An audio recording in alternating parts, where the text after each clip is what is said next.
Good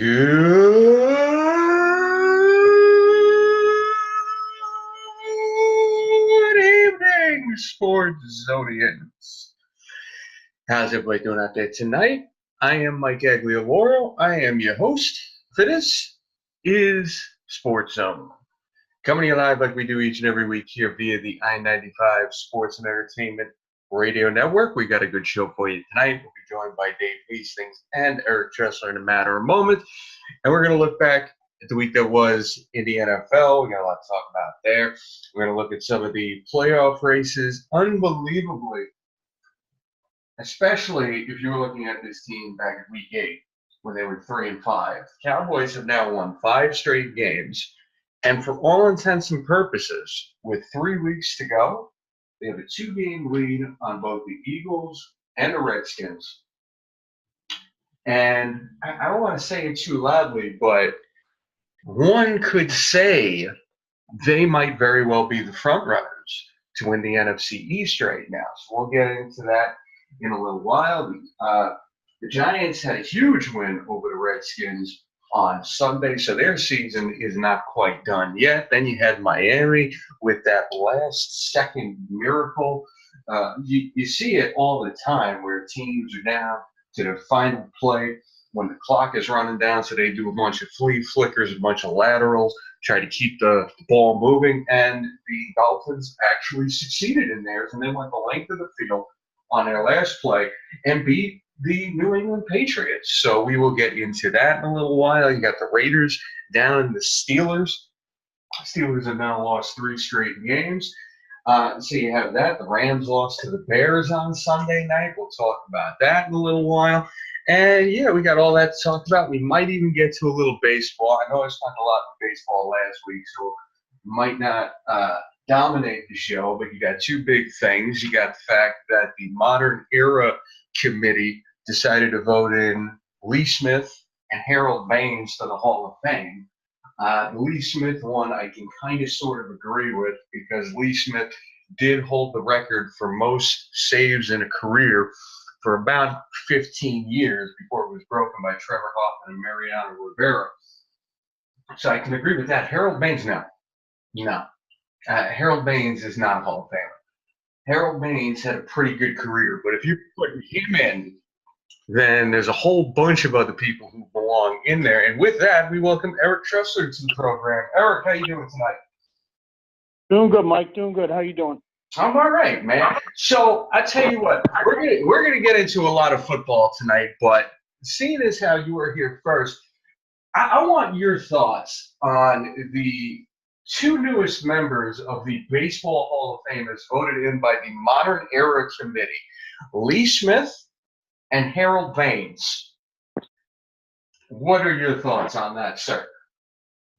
Harold Baines is the stepping stone to get Edgar Martinez in. I mean, Harold Baines is pretty much – I looked up actually yesterday his statistics. He played more than half of his games at DH in his career. I mean, he was a good hitter. I don't have anything to say against his hitting, but he just wasn't much of a fielder. He'd been on the ballot for a long time, so I know that he was past, being voted in for the writers. Yeah. But I think this is a stepping stone to Edgar Martinez, what I think. And as far as Lee Smith goes, I'm all right with that. I don't have a problem with it. He was, I guess, statistically the 3rd best closer, pretty much in history behind Hoffman and Mariano. So I don't have a problem there either necessarily. I don't know if I would have put Harold Baines in but that's just me. I wouldn't have made that move. Well, I'll say this because you bring up a fair point. It's one I really hadn't thought about because I want Edgar Martinez in the Hall of Fame. And if this gets us there, then I'm okay with it. But just looking at it at face value, Harold Baines is not a Hall of Fame, in my opinion. If Harold Baines is a Hall of Fame. No, but like I said, I think it's the first stepping stone because now they can say, oh, well, we got one guy who was a DH, mostly a DH in there. Yeah, but to be fair, Paul Molitor was also mostly a DH, and he got voted in the Hall of Fame about 10, 15 years ago. So you did have that there. And we're going to welcome Dave Hastings to the program now. Dave, how you doing? I'm doing good, gentlemen. How's everybody this evening? Doing good.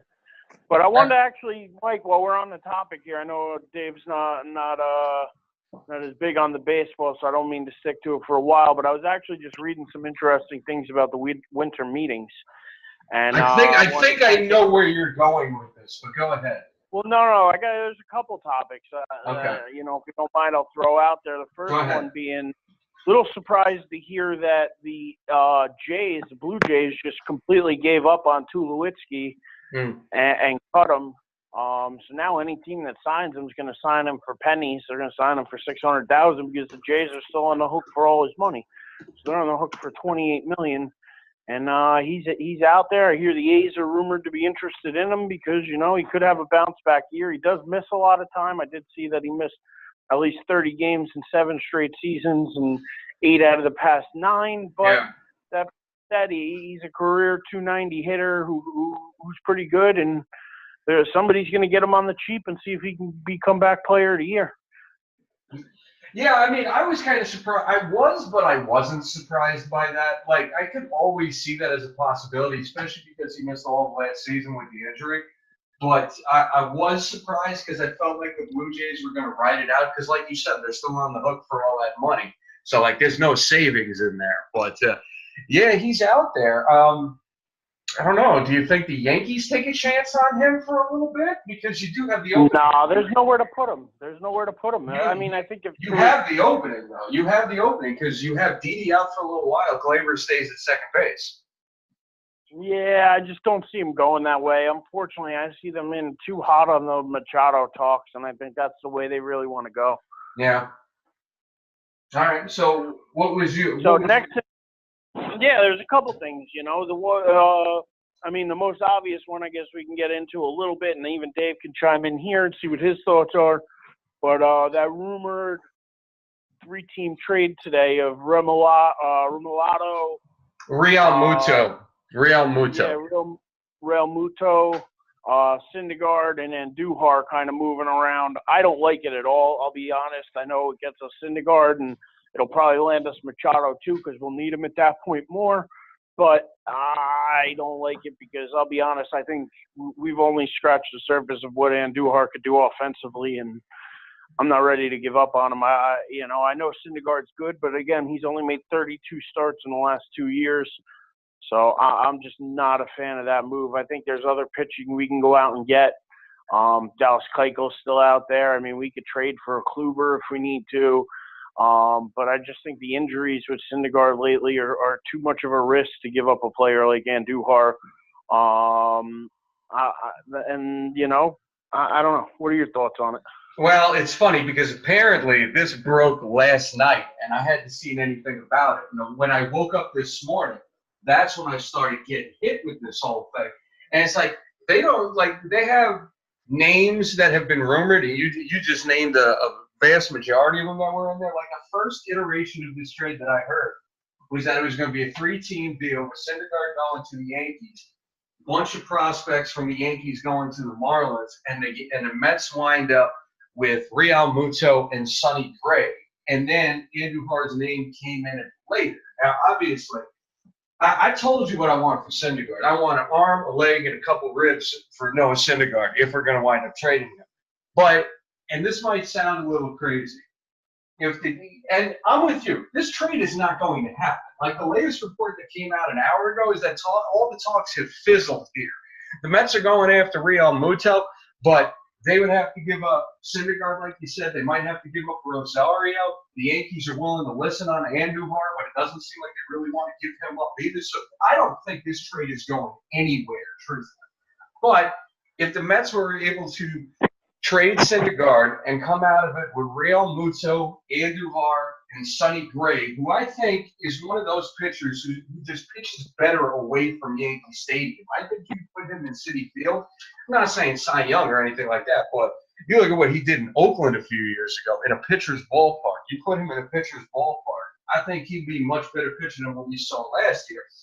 That's not a great trade to get those 3 for Syndergaard, but that damn sure ain't a terrible one. So it made me think there. But let me ask you a question. Since when did JT Realmuto become the best catcher in baseball? Because everybody that I have heard is talking about Realmuto like he's the demon spawn of Johnny Bench and Mike Piazza with a little bit of Yogi Berra thrown in there. When did this guy become this good? I don't think he is that good, so that's why I wouldn't make a move for him. Yeah, I'm not sold either. Like I said, that particular package didn't sound too terrible to me, but yes, I would not want to do this either. Yasmani Grandal, Wilson Ramos are free agents. You could trade for a guy like Francisco Cervelli, your old buddy, and it'd be just as good in my opinion. Dave, do you have any thoughts on this now? I mean, I'd hate to see the Mets trade Syndergaard, but if they're not gonna keep him, I mean, you might as well try and get something from him, I guess. I mean, I gotta be honest, I didn't even hear about this, so you guys kind of caught me up. I don't think you really missed anything there. And like Eric pointed out, Eric, I'm going to let you go. I just want to say this one thing. Because like you said last week, Syndergaard still has 3 years of team control left. So it's not like they have to trade him just yet. Go ahead, though, Eric. No, and then the other thing I wanted to bring up, I was just reading that. I thought it was a little bit of a shock to me, but I guess after I read the details and why, I could see it. But it's the Red Sox being big-time sellers here during the winter meetings. Porcello, Bogarts, they're not re-signing Kimbrel. They're out on him, although I've heard they might be in on Kelly. They did sign Eovaldi, but they're looking to move guys like Jackie Bradley Jr., Bogarts, Porcello. They're trying to shed salary big time to get under the threshold or some type of threshold, because right now they're pushing the border to be not only taxed 75% on the dollar over the threshold, but are going to, they actually, if you go over 246 million, I just read, in payroll, which they're close to doing, they would end up having to, their first round pick would get knocked back 10 spots as well, on top of the 75% tax. So, I mean, there's a big threshold there for them to get under 246 and really under 226 is, I think, where they want to get. And in order to do that, they're going to have to move some players. But I think it's going to completely change the whole dynamic of that team. I don't think it's going to be the same Red Sox team next year. I was just wondering your guys' thoughts on it. Dave, if you don't mind, I'll go first, because the one thing I'll say to that is, I mean, and Eric, you know this as well as I do. The winter meetings are a time where you hear all sorts of talk because all the general managers are in the same place at the same time. So what I think of when I hear a report like that is they're merely just seeing what they can get for these guys. I mean, you ran down some of the names: Porcello, Bradley, Bogarts, and I'm sure they will take offers. And they're out on Kimbrel. I already said they're out. Yeah. No. I definitely heard that too, because he wants like 4 or 5 years. He wants an insane amount for a closer who's 32, 33, however old he is. That's an insane amount. I don't blame him on that. But I feel like they're listening to what's out there. And what we always see at the winter meetings is if you hear 100 rumors over the course of a week, maybe 5 of them will wind up happening. So I hear something like that, and I don't really think it'll go anywhere. It's like the Mets taking offers on Syndergaard. Yeah, you could take offers on a guy, but that doesn't necessarily mean you're going to trade the guy.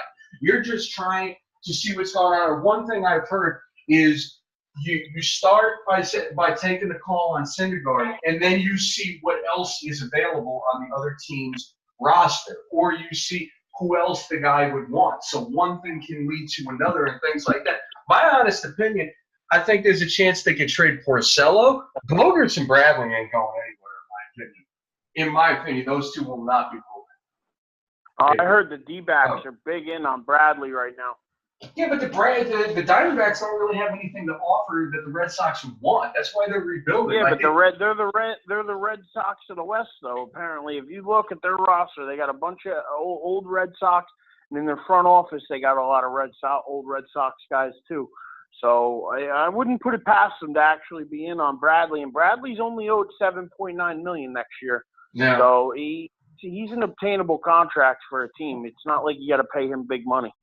Well, so they may have some pieces they'd be willing to part with.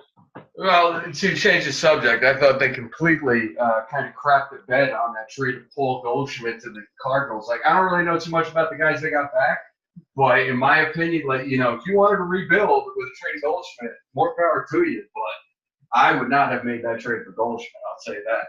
Dave? Well, then, why weren't Oh. the Mets or somebody else who needs the position in on him if the price wasn't that high? It almost makes me think something might be up with Goldschmidt.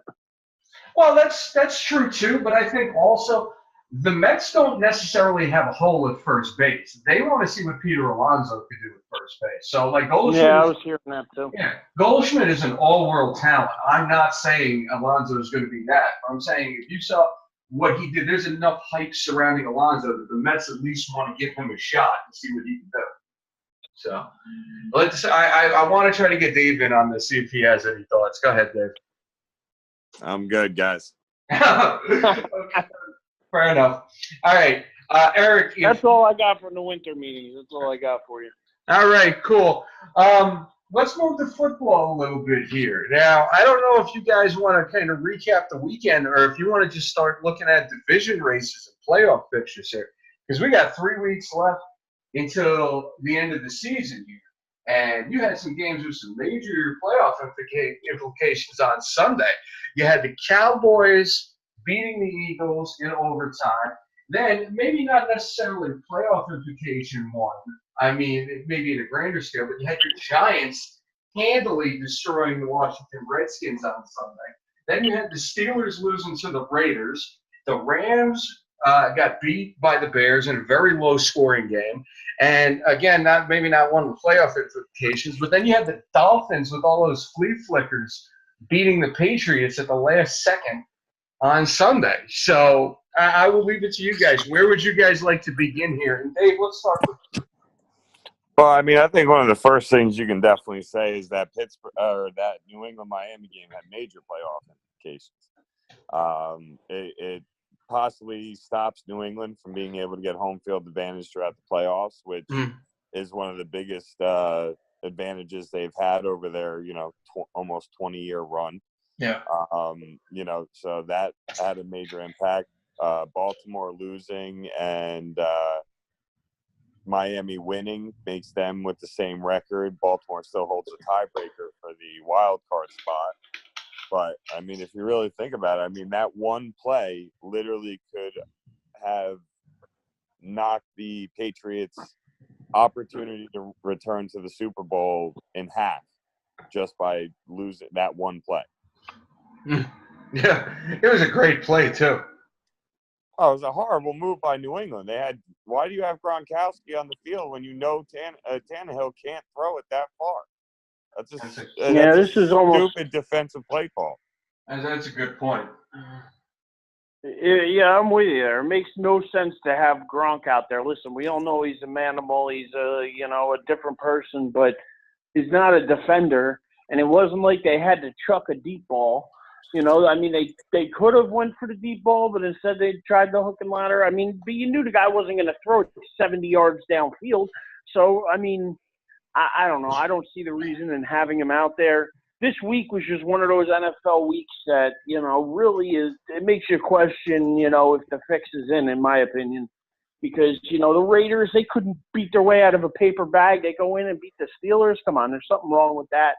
The Bears listen, I get it. Khalil Mack has changed that defense around, but something just didn't seem right about that game. I was watching the end of that game, and, I mean, there were so many drop passes by the Rams receivers that, at the end of the game, both are hitting them in their hands and they're dropping it.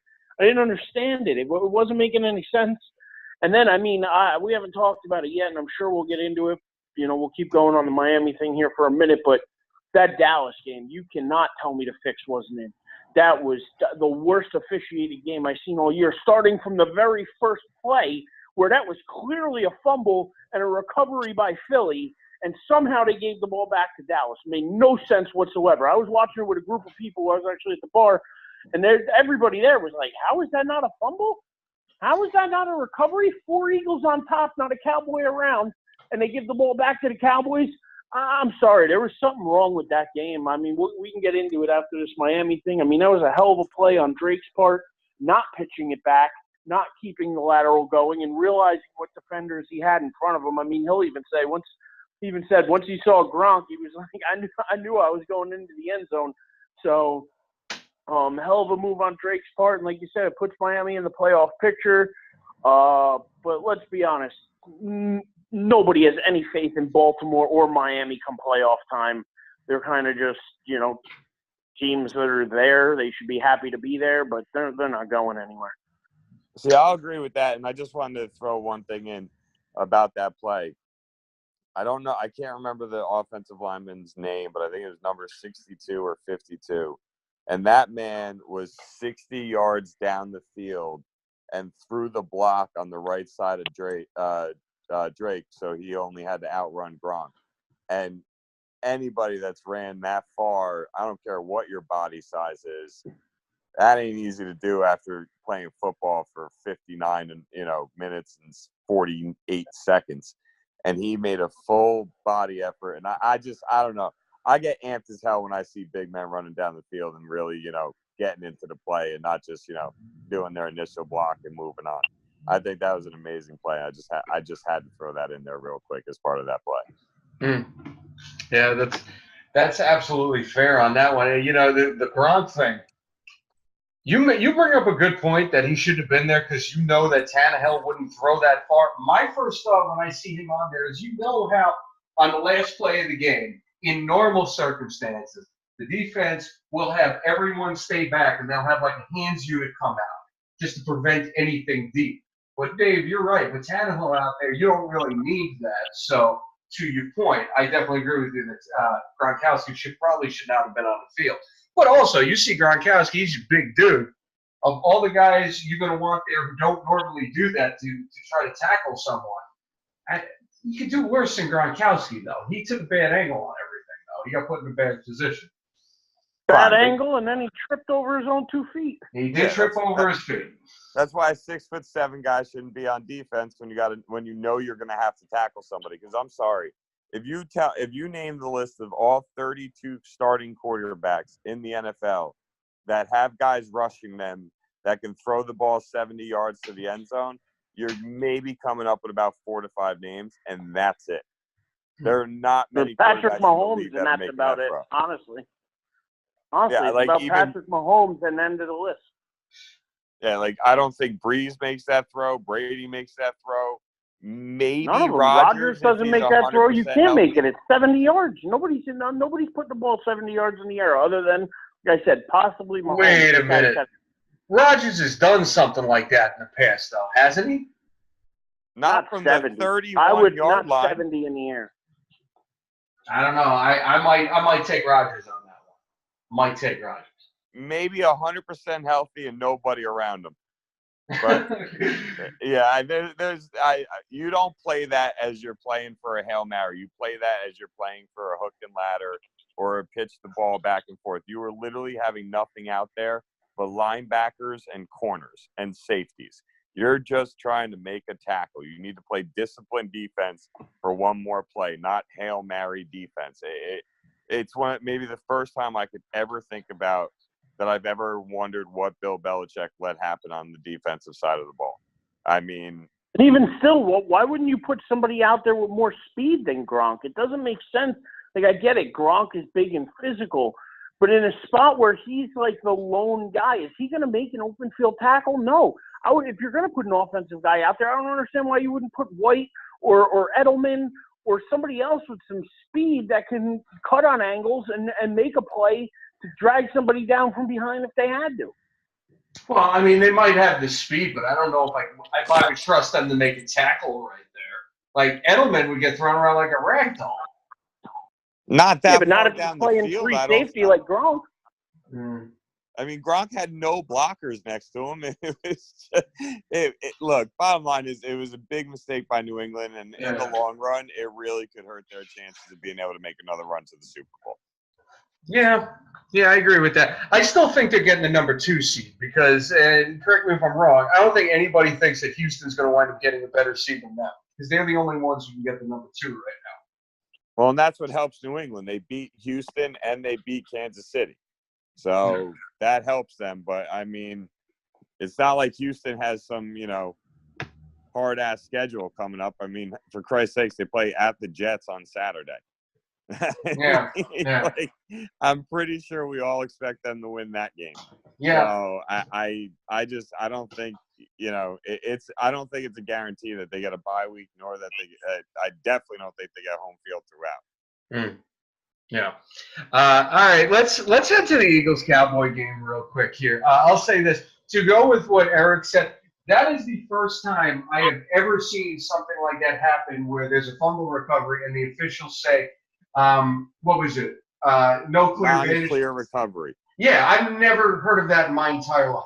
Never heard of that in my life. Having said that, though, the Eagles had every opportunity to win this game, and I don't know if I can believe that the fix was in when you have every opportunity to win the game and you still come out short. No, there was multiple plays in that game. The way the game started, that would have gave the Eagles the ball inside the 30-yard line to start the game. You can't tell me that would have made an impact on the game. Yeah, but that's also no guarantee that they score a touchdown right there, though. The way the No, Cowboys, but they could have kicked a field goal. They could have done something else. It could have changed the momentum of the game. From that play, it immediately sucked the wind a little bit out of the Eagles' sideline and knew they had to try to do a little more because they weren't going to get the calls to go their way today. It set the whole mood and the whole tone for the game, and it doesn't surprise me that Dallas ended up winning. Yeah, but they still ended the first half only down 9-6. So. Yeah, it's a Jerry Jones call, though. It was Look, an early Christmas present for the rest. I will not argue at all. That play was huge, not only in the moment, but for the entire impact of the game. That play, the offensive pass interference that they called, both of those calls to me made absolutely no sense. Zero, zilch, nada. I don't understand them. I don't think they make sense. I think the Eagles got robbed on both of those calls. No question to me about it. But when it's really all said and done, if you look at the entirety of the game, A, Philly had numerous opportunities to win that game. B, Philly had 5 penalties for 51 yards. Dallas had 11 for 110. So it's not like the refs were just calling everything in Dallas's favor. Again, agree. That one play to start the game really, really already set a tone for Philly that changes your entire mindset of how you thought that. Like, going from such a high to such a low that quickly is huge for a team. But then they still forced the punt and got the ball around the 30-yard line. So it's not like they didn't hold Dallas to 0 points. On top of that, the fact you couldn't stop them when Dallas had the ball in overtime. You missed an extra point that would have forced Dallas to try to win the game in regulation. So there are several things Philly did on their own that cost them that game, and it doesn't just boil down to what stupidity you saw out of the referees. Yeah, I agree with that. Eric?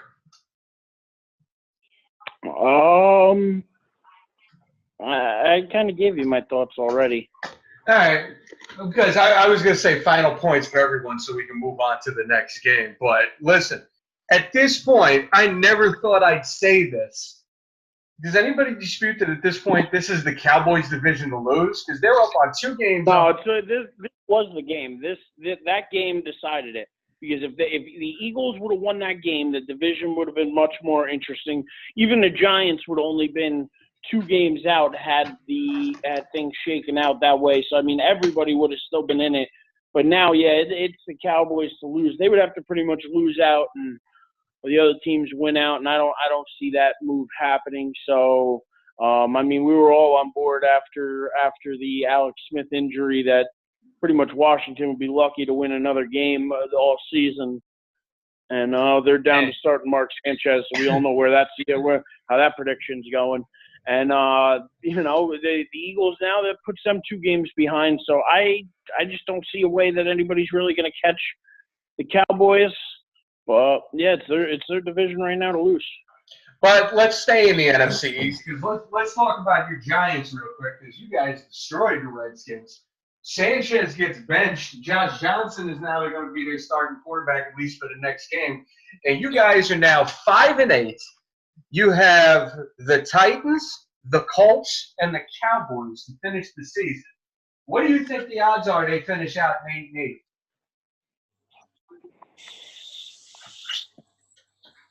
I don't think it's very good. Yeah. I don't know. I think the Titans and the Colts game, I think you guys can win. The Cowboys game, yeah, you guys could probably win that one too. I'm not that confident. I mean, listen, Eli's been playing better, and even without Odell Beckham, they put up 40 points. But this week just showed you why they made the move they made in the draft to draft Barkley over the quarterbacks. What Barkley did this weekend and what he's going to do in future years for us is special. He's an absolute beast of a back, and I'm excited for the Giants' future because, you know, at least one thing, they're going to be solid there. And, I mean, just the other thing about the Giants here really is that the big change in their offensive line, getting rid of Flowers made all the difference. The team has turned the corner. I mean, they were 0-3 or 0-4 where they finally got rid of Flowers, and then they waited a week and then they cut him. And then ever since then, it seems to be a different attitude, and all of a sudden they remember how to block again. So, you know, and with some time and with some blocking, Eli's a pretty decent quarterback, I think everybody's realizing. So I'm not on the draft a quarterback bandwagon this year. I think they need to wait one more year, and then if they want to tank for Tua or somebody else, then maybe I get it. But I'm not in love with any of these quarterbacks coming out this year. So see what happens. But with some blocking, Eli's got some life left. I mean, the one thing I'll say is you put it all on Eric Flowers, and Eric Flowers was terrible. I'm not trying to say he's not, but the whole offensive line was garbage to start the season. That's why you guys cut the other guy you guys signed in the offseason. Patrick, whatever his last name was. I know it's hard now, starts with an O. But you guys replaced like 3 offensive linemen over the course of the season. You didn't just replace Flowers. So he was the biggest piece. And any Giant fan will tell you that. Anybody who watches the Giants in general will tell you Eric Flowers was the difference. Listen, he was the cancer to the line. But he wasn't the only one. You guys still lost 3 games after you got rid of him, though. So no, but yeah, because it took him a couple weeks. Yo, let me jump in real quick. Go ahead. Because I think the point Eric's trying to make about Flowers being the key part is Flowers, his lack of ability to perform decreased the confidence of the rest of that line. They were constantly worried, including Eli, about what he was going to mess up. So whether he was the only problem or not the only problem, I don't think that's the actual point Eric's trying to make. I think the point is Flowers was causing a complete lack of confidence in the rest of the team, in offensive line and Eli, that completely caused them to dysfunction the way they were. And yes, they did lose 3 in a row, but the biggest thing in any person that watches football, and I know you guys will agree with me on this, when it comes to an offensive line, continuity is the most important part. You can have an offensive line that lacks talent, but if they are able to play week in and week out together, they will perform at a higher level as the weeks go by. And that's what you've seen out of the Giants. They started realizing, hey, guy on the right side of the line is getting his job done. Maybe not as consistently as an all-pro, but he's doing it good enough that we can worry about our assignment instead of being concerned about what he might mess up. And then that trickles to Eli, so on and so forth. And now you've seen them win 5 in a row or 4, whatever they're at right now. And I think as a team, I'm with Eric. I don't think you go after a quarterback. You still have Eli under contract next year. Why not? If you cut him, you still have to pay him a certain amount of money anyway. So why not keep him? You take whatever draft pick you get. Hopefully it's an offensive lineman you can pull off. Or maybe that linebacking core is starting to play better. I think it gives them the flexibility to say, hey, let's see if we can get a blue chip guy to add to this team to perform immediately. Very similar to the exact same way that they went with Barkley. And let's go for this because in all honesty, Dallas is a good young team. They're not perfect and they're not Super Bowl ready. Philly is a good team that is suffering horribly in the secondary from injuries. And I think you see a much better Carson Wentz next year after he has a healthy season under his belt and a healthy off season and is able to get back into that normal routine. And Washington, Alex Smith had them playing better. I still don't trust Alex Smith in the long run of a 16-game season. And we also don't know if he's ever going to even play football. That's one thing, that we haven't mentioned. you got to say prayers out to that man. He is dealing with some serious health issues after the surgery they had. So the Giants are in a position where they can believe, and I think it's fair to believe, they can compete for a division title next year with Eli Manning at quarterback and a couple smart moves in the offseason, including a good draft.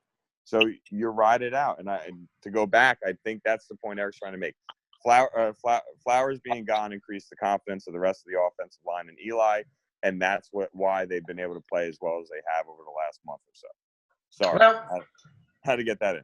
Yeah, fair enough. Fair enough. I'm not going to argue with you on that point. And I will say, I never view the Giants as being that far out of making a serious Super Bowl push. Even when they had the brutal year that they had last year, they always seem to be only a couple moves away from getting back on the right track. So I will give them that. All right. So with that, let's look towards next week. Let's get our picks in for next week, and we're going to do it a little differently than we have. Because if you look at the standings here, I went 1-2 last week. Dave and Erich both went 2-1 last week.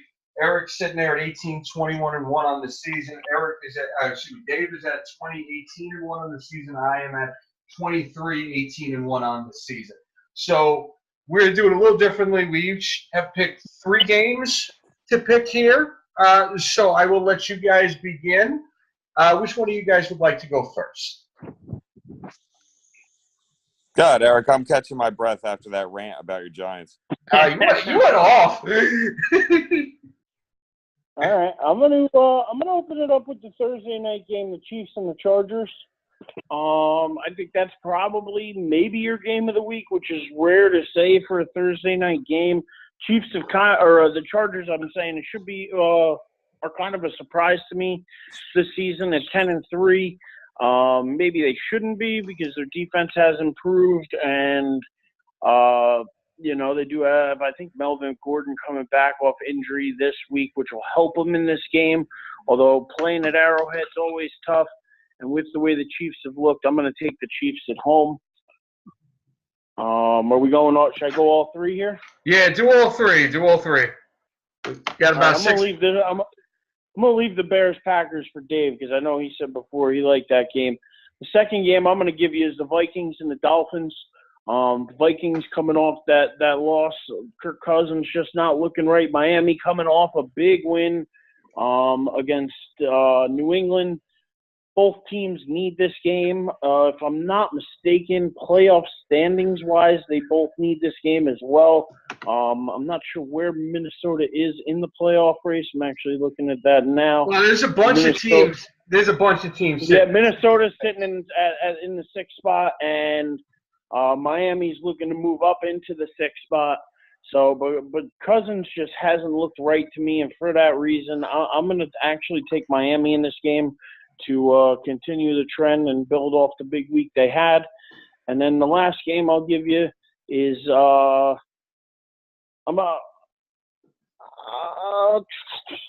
last game we'll go with Rams at home against the Eagles. Eagles coming off a bad loss to the Cowboys. Rams coming off probably even a worse loss, their worst loss of the season. I know they only have 2, but still, where they didn't put up any points and just didn't look right all game. I think playing back at home is going to make a big difference for them. The warm weather, I honestly think, too, that they got hurt playing in the cold in Chicago. I think that bowl was a little harder, and it just wasn't the right conditions. They're used to playing in SoCal now, so I'm going to go with the Rams. All right. So, Dave, you are up. We got about 5 minutes left here. So, as Eric said, I'm actually looking forward to the Bears-Packers game. I think, what you see out of Green Bay, with the new, interim head coach, you always kind of see that team come out and play well. Chicago, I mean, their defense is everything. I mean, their offense to me is a lot of motion, but for the most part is very predictable because when it comes down to it, at the quarterback position with Trubisky, he's a one-read guy. They did a really cool breakdown of his stats, throughout the season where he hits his first read or having hit his second read. And it's mind-blowing how he's like 80% completion on his first read and like 23% on his anything after that. and he has to get rid of the ball quickly. So that, to me, that offense is stoppable, I guess is the best way to say it. But with that said, that defense at home, Green Bay to me is good, but I don't know if they have enough in the tank to even make a push. You know what? Screw it. I'm taking Aaron Rodgers on the road in Chicago at 1 o'clock. I'm going to go with it. Minnesota, I just wanted to mention, Eric, I know you picked that game and went with Miami. Minnesota fired their offensive coordinator today. So that kind of adds some interest to me. I'm looking at this Patriots-Steelers game. Both teams know what's at stake for each of them. I mean, if you really think about it, if New England loses and Miami wins, Miami's 2 games out with a split against them. I mean, New England basically has the division locked based on beating on Buffalo and the Jets, but still, that makes that interesting. The Steelers have the Ravens right there with them. The fact they have a tie is actually what's keeping them in first place, which is just sad to me. I hate ties. But anyway, so I think that's an interesting game. But the one thing we've always seen with Pittsburgh is they can't beat New England. Whether they play in New England or whether they play in Pittsburgh, they cannot beat New England. I don't know what it is, but they just can't do it. They struggle every time. So I'm going to take New England on the road in Pittsburgh. And then I'm looking at that Monday night game, Saints-Panthers. Panthers have now dropped 5 or 6 in a row. And their entire season rests on this game. They lose this game, the season's over, playoffs aren't happening. And the Saints are obviously neck and neck with the Rams for that number 1 seed. And New Orleans wants to host every playoff game they can. Going into New Orleans and playing in that dome is not going to be easy for any team, no matter how good you are. So New Orleans wants to hold on to that seed. I think Carolina keeps it close, but I'm going to take New Orleans on the road on Monday night. All right. So I get the scraps here, which is fine. So I'm going to run through this real quick because we got less than 2 minutes left. I'm going to pick Indy over Dallas. It's been I want to see that this is an important game for Dallas because I want to see if they can win on the road. They're 2-4 on the road this season. They need to win this game. But I'm going to give it to Indy until they can prove otherwise on that. Cleveland and Denver. I'm going with Cleveland. Cleveland's played a lot better since they got rid of Hugh Jackson. And Baker Mayfield's played really well as of late, so we go with them. And in Tennessee against the Giants, never know what to expect from Tennessee, especially over the last few weeks. I'm going to give it to the Giants. I don't know if they're going to run the table, but they definitely have a shot at it. So that's our picks for this week. I want to thank everyone for listening here. Thank you to Cousin David for being in the chat room. I've seen you there. Sorry I didn't get to any of your comments there, but I know you're there, and I thank you for that. Final thoughts, both you guys. Eric Tressler, minute left. Hope everybody has a great holiday. I know Tuesday falls on a holiday coming up here, so we may have a little bit of a break, but just want to wish everybody a good holiday, and we wish everybody health and happiness, and watch football, watch college football, watch any football you can, and hopefully we get some more on the winter meetings. Oh, there is one thing. I'm sorry, we didn't get to touch on it. Wait, Eric, we don't have time. I apologize. We don't have time. We have less than a minute left. Save it for next week. We got 2 weeks till Christmas anyway, so we'll be here next week. Dave Hastings. I meant to mention Seth Curry saying the moon landing didn't happen, and NASA challenging him on that, telling him to come to Houston. They'll show him around. Oh, God. And that's going to do it for us here tonight. Sorry we didn't get to Dave Hastings, but I thank both Dave and Eric for being with us here. Thank everybody for listening. I am your host, Mike Aglioloro, and we will see y'all next week.